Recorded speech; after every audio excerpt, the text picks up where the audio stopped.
of the private parts. But why would Islam discuss such a taboo topic? I mean, isn't this a bit sensitive? Isn't this a bit inappropriate?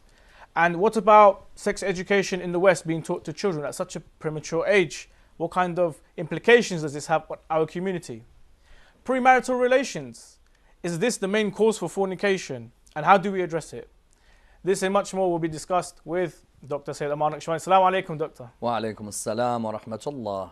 How are you this evening? Looking very fly. Alhamdulillah, very well, thank you. Alhamdulillah. Sayyid, a lot of people would think that talking about such issues like this is very inappropriate, taboo. Maybe it should be kept behind closed doors. Why has Imam Sajjad actually discussed the private parts as one of the rights? I'm not really interested in what a lot of people think. I think too many human beings care about what many people think instead of actually coming to the core of what the religion teaches and the values of the religion.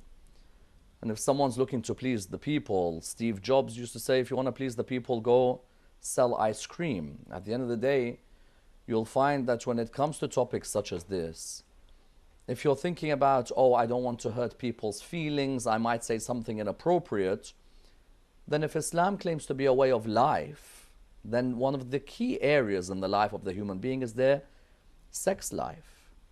At the end of the day, there are many human beings who recognize that procreation is fundamental in the future of humanity. Therefore, there has to be ethical guidelines as to the future of humanity and how exactly one directs their sexual organs.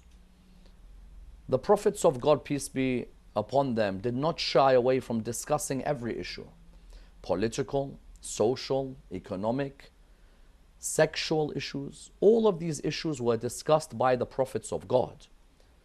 Today, if you look in the world, you'll find that people are discussing heterosexuality, homosexuality, transgender relationships. People are discussing the sexual energy that exists in the human being and how do we direct that sexual energy in order that it doesn't destroy our society. You see, all of our desires can either lead us to happiness or lead us to destruction.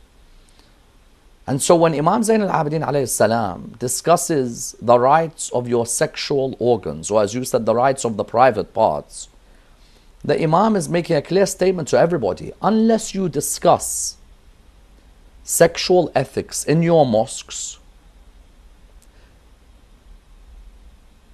you will have to realize that there is a possibility of deviation because of how strong this desire is in the life of the human being. There have been nations that have been destroyed because of the sexual energy of the human being overtaking their intellect. If you remember, in the first of the parts of our discussions, when we talked about haqq al-nafs, we spoke about the nafs of the human being, and we said, look, you've got the power of intellect, the power of imagination, the power of anger, and the power of desire. If the power of desire overtakes the power of the intellect, you can destroy societies. So the Ahl al-Bayt alayhim salam, being a reflection of the words of the Quran, wanted to highlight that if this religion is the religion of God, then it should not shy away from discussing a fundamental aspect of the life of the human being. Excellent.